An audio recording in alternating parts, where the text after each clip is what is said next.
대표님, 가끔 보면은 지인들한테 자기 비밀이나 속 얘기 쉽게 털어놓는 사람들 있잖아요. 아니면 뭐 얼마 친해지지 않았는데 자기 뭐 집안사나 아니면 속 얘기나 비밀 이런 거 막 털어놓는 사람들, 이런 사람들이 불편하다는 얘기가 있더라고요. 그러니까 주제는 속 얘기를 쉽게 하는 사람이 불편한 이유인데, 혹시 이런 이유에 대해서 아시는 게 있나요? 불편한 이유 그런 것 같아. 이제 이거는 뭐 일단 각서를 하기 전에 누군가한테 이 내 어떤 불행함이나 어려웠던 시절이나 혹은 지금의 되게 힘듦이나 이런 걸 공유하는 거는 슬픔을 나눠달라고 하는 거잖아. 뭐 슬픔을 나누면 반이 되고 기쁨이 뭐 두 배가 이런 얘기가 있듯이 내 슬픔을 너가 좀 공감해주고 나눠주고 나를 좀 위로해줘라라는 어떤 기저심리에서 이걸 하는 건데, 상대방이 그걸 할 준비가 됐나를 좀 먼저 보는 게 중요한 것 같아. 사람은 누구나 동일해. 이런 거는 위로를 받고 싶고 어떤 처지나 이런 걸 상대방이 좀 이해해주길 원하고, 어설픈 동정은 싫지만 위로는 바란단 말이지. 그런 기저심리에서 나오는 행동들인데, 상대방이 그 위로에 준비가 되어 있지 않은 상태에서 내가 얘기를 하면, 예를 들어 준비라는 건 여러 가지가 있어. 뭔가 나랑 이미 되게 친밀한 관계성이 형성이 됐다든가,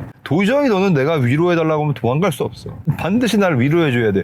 그 정도 사이야. 그럼 내가 얘기할 수 있지. 혹은 어떤 뭐 동질감을 느낄 수 있는 환경이라든가 어떤 외부적인 요인이나 이런 내부적인 요인이 완전히 일체하지만 이걸 나한테 100% 공감해주고 위로를 해주는 건데, 그렇지 않은 위로는 상대방의 가식을 끌어내게 돼. 상대방을 전혀 공감하지 않지만 내가 너무 슬퍼해. 근데 무슨 진짜 극티가 아닌 이상, 야 그거는 너가 지금 잘못된 거야 라고 이야기하는 사람은 유튜브에 밖에 없어. 나도 영상에서 이렇게 떠들지만 면전에 대고 이 새끼 너 똑바로 못 살고 있구만 이렇게 하지 못한단 말이지. 결국은 어떻게 되냐, 나의 내 속에 있는 가식을 끄집어내겠지. 아이고 어떡해, 아이고 힘들겠구나. 그리고 돌아서면 아 이상한 놈이구나 생각하고 가는 거지. 그래서 요는 그런 포지셔닝을 좀 잘 확인할 필요가 있는 것 같아. 결국 가식을 꺼내는 자신도 이제 불편해지게 되는 거네요. 예. 그렇지. 결국 그 자체가 불편함을 자아내는 거고, 대전제는 어쨌든 간에 이 모든 행위가 내가 어떤 위로를 받기 위함에서 생기는 행위인데, 그게 자칫 내가 나한테 위로가 되지 않고 오히려 해가 될 때가 있다는 거지. 그걸 전제하에 좀 생각을 하면 좋을 것 같아. 상대방이 어떤 사람이냐. 상대방이 신부님이야. 그럼 가서 내가 고해성사를 할 수 있지. 그렇잖아. 그 사람이 뭐 포지셔닝인데 거기서 갑자기 신부님이 나와가지고 너 인마 인생 그따위로 살면 안 돼 이러면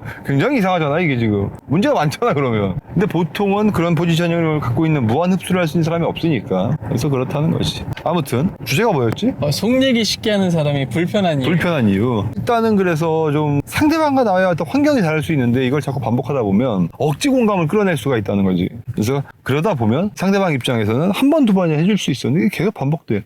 그럼 좀 피하게 된다?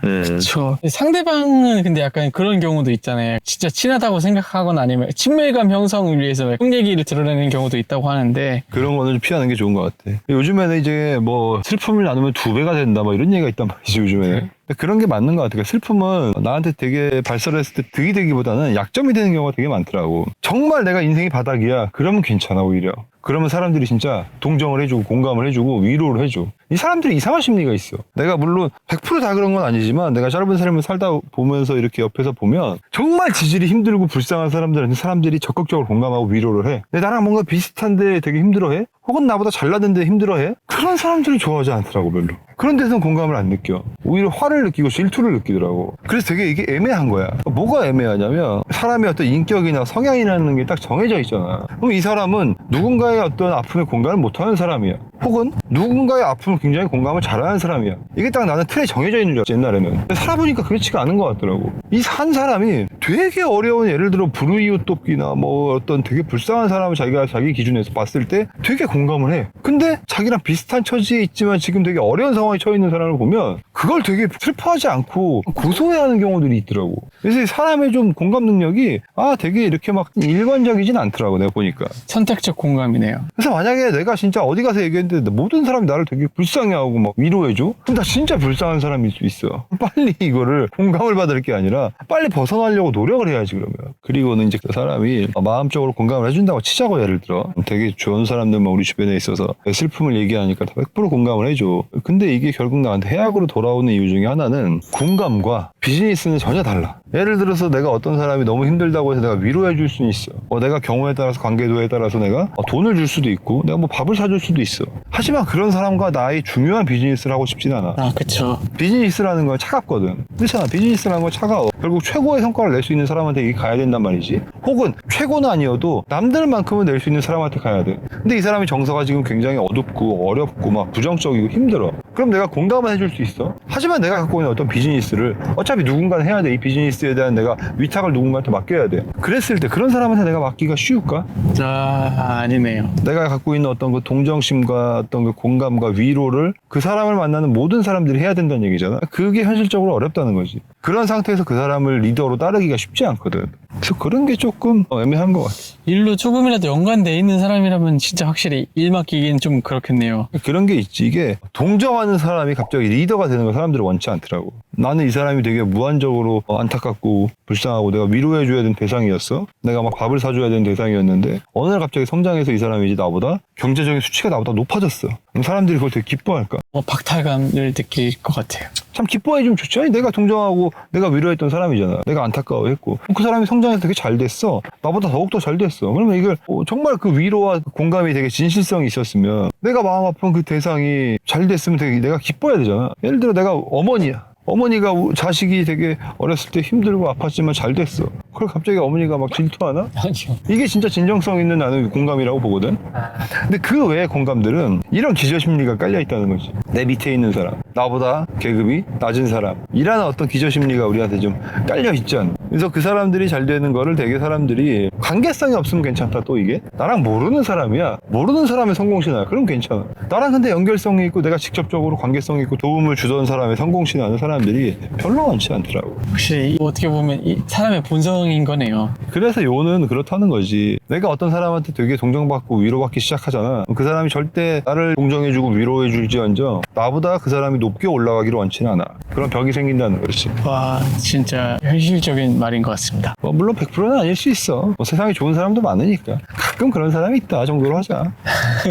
그리고 이제 또 그런 요소가 있는 것 같아요. 어쨌든 누군가한테 나의 비밀을 막 털어놓는 거는 비밀이라는 게 뭐야? 비밀이란 게 하면 안 되는 얘기죠, 진짜. 비밀은 말 그대로 비밀이야. 나의 비밀을 털어놓는다는 거는 그 충동을 이기지 못한다는 얘기거든. 뭔가 나만 알고 있어야 되고 얘기해서 득이 없고 지켜야 되는 것을 누군가한테 털어놓고자 싶은 그런 충동을 잘 이기지 못한다는 얘기야. 자기도 머리로는 알지만 조금만 가까워지면 얘기하고 싶고 뭔가 이런 어떤 기질이 있는 건데 그런 사람은 어디 가서 내 비밀도 잘 털어놔. 나의 비밀에 대해서 얘기하고 싶은 충동이 있어. 세상에서 가장 무거운 비밀은 내 비밀이야. 그렇잖아. 맞습니다. 이 세상 통틀어서 이 우주에서 나에게 있어서 가장 무겁고 꼭 지켜야 되는 비밀은 내 비밀이란 말이야. 이런 무거운 비밀도 내가 가볍게 털어놓는 사람이야. 그럼 너의 비밀 정도는 나한테 얼마나 가볍겠어. 아무것도 아니지 너의 비밀 따위는. 대신에 한마디 하겠지. 비밀이야.